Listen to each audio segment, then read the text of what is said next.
നമസ്കാരം. ആദ്യം ഈ ഒരു വീഡിയോ ഒന്ന് കണ്ടു നോക്കിയിട്ട് നമുക്ക് വളരെ പ്രധാനപ്പെട്ട ഒരു വാർത്തയിലേക്ക് ഇന്ന് പോകാനുണ്ട്. ആദ്യം നിങ്ങൾ ഈ വീഡിയോ ഒന്ന് കണ്ടു നോക്കുക. I want to challenge and I want to request the whole media, come with me to Ayodhya. Other than the Ram temple, please see the streets of Ayodhya. See how people are living. This is the Ram Raj they want to bring in. They are lying to us. आप भगवान का घर बना रहे उससे भगवान भी नहीं खुश होगा। कपड़ा तोड़ के कोई भगवान नहीं खुश होगा, उसमें भगवान नहीं बैठेंगे। किसी गरीब का झोपड़ा तोड़ के उसको बेघर करके भगवान बैठा लो, वो भगवान नहीं बनाएंगे। राम को भक्त बनते हो, राम के भक्त बनते हो, राम के भक्तों को तकलीफें दे रहे हो। वो सरकार नहीं है। जब देख अत्याचार कितना नाम खाना, हमारे पास एक रोटी नहीं खाने के लिए कौन सा राम का नाम आ गया हमको देने के लिए? ये जवाब दीजिए। तिनका चुन करके तब घर बनता है। आप लोग विकास कर रहे हैं, कैसा विकास हो रहा है? ये कैसा विकास है? राम जी ഈ കണ്ടത് നമ്മുടെ രാമരാജ്യം കെട്ടിപ്പടുത്താൻ വേണ്ടി ഇപ്പോൾ കാണിച്ചു കൂട്ടുന്ന സർക്കാർ കാണിക്കുന്ന തെമ്മാടിത്തരങ്ങളാണ്. അതായത് ഈ നമ്മൾ അയോധ്യയിലേക്ക് പോകുന്ന വഴിക്ക് ഏതാണ്ട് 1000-ഓളം വരുന്ന വീടുകൾ ഇടിച്ച് നിരത്തി പൊളിച്ച് തരിപ്പണമാക്കി കളഞ്ഞു. ഈ ഒരു വാർത്ത എത്ര ദേശീയ മാധ്യമങ്ങൾ സംപ്രേഷണം ചെയ്തിട്ടുണ്ട്.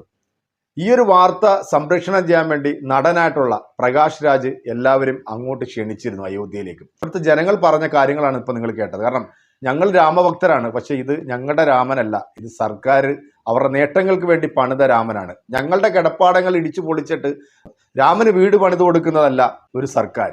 ഞങ്ങൾക്ക് കഴിക്കാൻ ഭക്ഷണമില്ല, പാർപ്പിടമില്ല. വളരെ സങ്കടകരമായിട്ടുള്ള ഇതിലും രൂക്ഷമായിട്ടുള്ള പല സംഭവങ്ങളും UP എന്ന് പറയുന്ന പ്രദേശത്ത് നടക്കുന്നുണ്ട്. ഇന്ന് നമ്മൾ പറയാൻ പോകുന്ന മറ്റൊരു വീഡിയോ എന്ന് പറയുന്നത് വളരെ പ്രധാനപ്പെട്ട ഒരു വാർത്ത.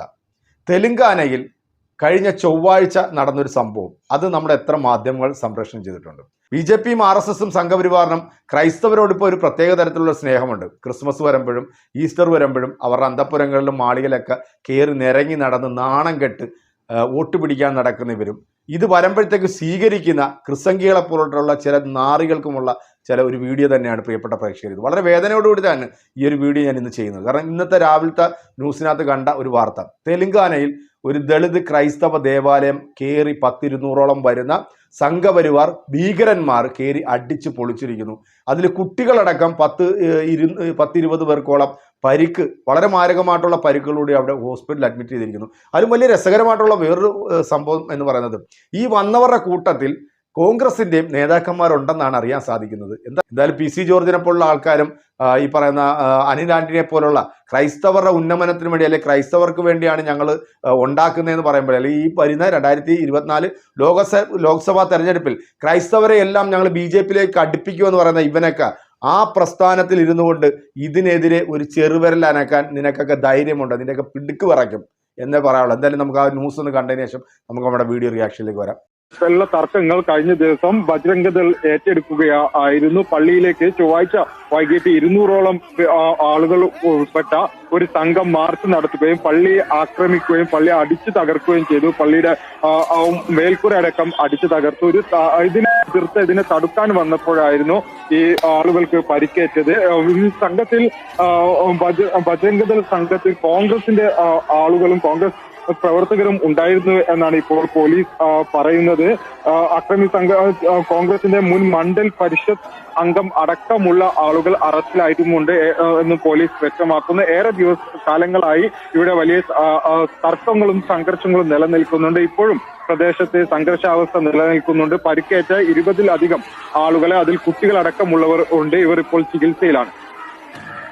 ദിവസം ചൊവ്വാഴ്ച നടന്ന ഒരു സംഭവമാണ്. 10-200ഓളം വരുന്ന സംഘപരിവാറിന്റെ തീവ്രവാദികൾ നേരെ ഒരു ദേവാലയത്തിലേക്ക് അങ്ങ് ചെല്ലുക, ആ ദേവാലയം അടിച്ചു പൊളിക്കുക. ഈ ഗോഡ് വാക്കറിന്റെ വിചാരധാര എന്ന് പറഞ്ഞൊരു പുസ്തകമുണ്ടല്ലോ, ആ പുസ്തകത്തിനകത്ത് വളരെ കൃത്യമായിട്ട് തന്നെ അവർ എഴുതി വെച്ചിട്ടുണ്ട് അവരുടെ ശത്രുക്കളുടെ ആ ഒരു ഇതൊക്കെ. 1 മുസ്ലിം, 2 ക്രൈസ്തവർ, 3 ഈ പറയുന്ന കമ്മ്യൂണിസ്റ്റും. അപ്പോൾ എന്താണെങ്കിലും ഈ 3 വിഭാഗത്തെയും ഇന്ത്യ രാജ്യത്ത് നിന്ന് തുടച്ചു നീക്കുക എന്നുള്ള ഒരു ലക്ഷ്യമാണ് ഇവർ. അതുകൊണ്ടാണല്ലോ അവർ രാമരാജ്യം കെട്ടിപ്പടുക്കാൻ വേണ്ടിയുള്ള ഒരു ദദ്രപ്പാട് ഇങ്ങനെ ഓടിക്കൊണ്ടിരിക്കുന്നത്. കാരണം ഇവിടുത്തെ സാധാരണക്കാരായിട്ടുള്ള മനുഷ്യർക്ക് കിടക്കാൻ പോലും ഭൂമിയില്ല, പക്ഷേ ഏക്കർ കണക്കിന് ഭൂമിയിലാണ് ഇവിടെ പള്ളിയും അമ്പലങ്ങളും ഒക്കെ വെച്ച് കെട്ടിപ്പോകുന്നത്. ആർക്ക് വേണ്ടിയാണ് ഇതൊക്കെ ചെയ്യുന്നതെന്ന് വെച്ച് കഴിഞ്ഞാൽ ഇവരുടെയൊക്കെ ഒരു ലക്ഷ്യം, അതായത് രാജ്യം കുട്ടിച്ചോറാക്കുക എന്നുള്ള ഒരു ലക്ഷ്യം മാത്രമേ ഈ പറയുന്ന ആൾക്കാർക്കൊക്കെ ഉള്ളൂ.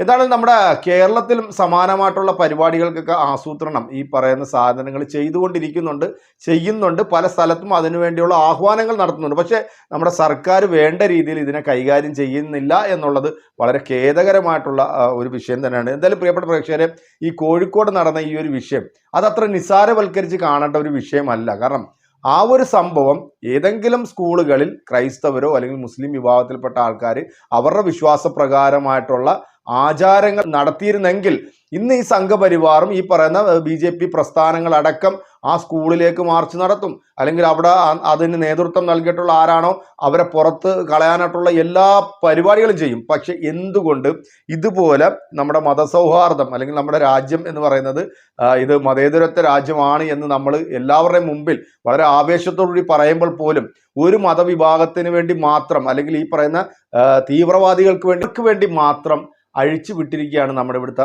ഭരണകൂടം എന്നുള്ളത് വളരെ വ്യക്തമായിട്ട് നമുക്ക് ഈ കാര്യങ്ങളിൽ നിന്ന് തന്നെ മനസ്സിലാക്കാം. എന്തായാലും കഴിഞ്ഞ കുറച്ച് ദിവസങ്ങൾക്ക് മുമ്പായിരുന്നു സമാനമായിട്ടുള്ള ഒരുപാട് പ്രശ്നങ്ങൾ നമ്മുടെ ഇന്ത്യയിൽ അരങ്ങേറുന്നു. ഇപ്പോൾ ഏറ്റവും വലിയൊരു സമരം ഡൽഹിയിൽ നടക്കുന്നുണ്ട്, കർഷകരുടെ ഒരു സമരം. അതൊന്നും ആരും കാണുന്നില്ല, അല്ലെങ്കിൽ അതിനെക്കുറിച്ചിട്ടൊന്നും ആർക്കും സംസാരിക്കാൻ സമയമില്ല. ഇവിടെ പ്രേക്ഷകരെ ഈ ഒരു വാർത്ത വളരെ ഗൗരവപരമായിട്ട് നമ്മൾ ചിന്തിക്കേണ്ട ഒരു വാർത്ത തന്നെയാണ്. എന്താണെങ്കിലും ഈ ഒരു വിഷയങ്ങളിലൊക്കെ വളരെ ശക്തമായ രീതിയിലുള്ള ഇടപെടലുകൾ ഈ പറയുന്ന രാഷ്ട്രീയ നേതാക്കന്മാരുടെ ഭാഗത്തുനിന്ന് ഉണ്ടായിട്ടില്ല എന്നുണ്ടെങ്കിൽ വരും കാലങ്ങൾ വളരെ അപകടകരമാണ്. അതിൻ്റെ ഏറ്റവും വലിയ സൂചന തന്നെയാണ് നമ്മളിപ്പോൾ ഈ കണ്ടുകൊണ്ടിരിക്കുന്ന ഈ കാഴ്ചകളൊക്കെ. ബാബരി മസ്ജിദ് പൊളിച്ചതിന് ശേഷം ഇപ്പോൾ ഈ 2024 തുടങ്ങുമ്പോൾ തന്നെ ഏതാണ്ട് 2-3 മുസ്ലിം പള്ളികൾ തന്നെ പൊളിക്കപ്പെട്ടിട്ടുണ്ട്. ഒന്ന് ഡൽഹിയിലൊരു പള്ളി പൊളിക്കപ്പെട്ടു, UP-യിലൊരു പള്ളി പൊളിക്കപ്പെട്ടു. ഇപ്പോൾ അടുത്തത് താജ്മഹൽ, അവിടെ ഉറൂസ് നടത്താൻ പാടില്ല എന്ന് പറഞ്ഞുകൊണ്ട് ഒരു വിഭാഗം അതിനെതിരെ രംഗത്ത് വരുന്നു. അപ്പം ഇവർ നാട്ടിൽ അരാജകത്വം ഉണ്ടാക്കി നാടിനെ വിഭജിച്ച് ഇതൊരു രാമരാജ്യമാക്കി മാറ്റാനായിട്ടുള്ള ഒരു ശ്രമത്തിൻ്റെ ഭാഗമാണ് ഇതെന്ന് മാത്രം നമ്മൾ കണ്ടാൽ മതി. എന്തായാലും PC അണ്ണനും കൂട്ടരുമൊക്കെ ഇപ്പോൾ കാണിക്കുന്ന നിങ്ങൾ സ്നേഹവും പറഞ്ഞ് ഇനി അവരുടെയൊക്കെ മുമ്പിൽ ചെന്ന് കഴിഞ്ഞാൽ ഒരു പക്ഷേ ചിലപ്പോൾ ഒരു ചൂലും കെട്ടെടുത്ത് അടിക്കുന്ന ഒരു കാലഘട്ടം അത് വരാനിരിക്കുന്നേ ഉള്ളൂ. വരാൻ പോകുന്ന ലോക്സഭാ തെരഞ്ഞെടുപ്പിൽ തൃശ്ശൂർ സുരേഷ് ഗോപിയെ വിജയിപ്പിക്കുമെന്ന് പറഞ്ഞു നടക്കുന്ന ഈ പറഞ്ഞ ക്രിസംഖികളായിട്ടുള്ള എല്ലാ ചെറ്റകളും ഈ വീഡിയോ അല്ലെങ്കിൽ ഈ വാർത്ത ഒന്ന് കാണുക. കണ്ടതിന് ശേഷം നിങ്ങളുടെ മനസാക്ഷിക്ക് ഇതുണ്ടെന്നുണ്ടെങ്കിൽ ഈ പറയുന്ന വിഴുപ്പ് പ്രസ്ഥാനത്തോട് നിൽക്കുന്നതിൽ നല്ലത് പോയി തൂങ്ങിച്ചാകുക എന്ന് മാത്രമേ എനിക്ക് പറയാനുള്ളൂ. എന്തായാലും പ്രിയപ്പെട്ട പ്രേക്ഷകരെ, ഈ ഒരു വീഡിയോ അത് മറ്റുള്ളവർക്ക് കൂടെ നിങ്ങളൊന്ന് ഷെയർ ചെയ്ത് കൊടുക്കുക. വീഡിയോ ആയിട്ട് കാണാമെന്ന ശുഭപ്രതീക്ഷയിൽ നിങ്ങളുടെയൊക്കെ സ്വന്തം വിനീസ് ടു എൻ്റർടൈൻമെൻറ്റ്.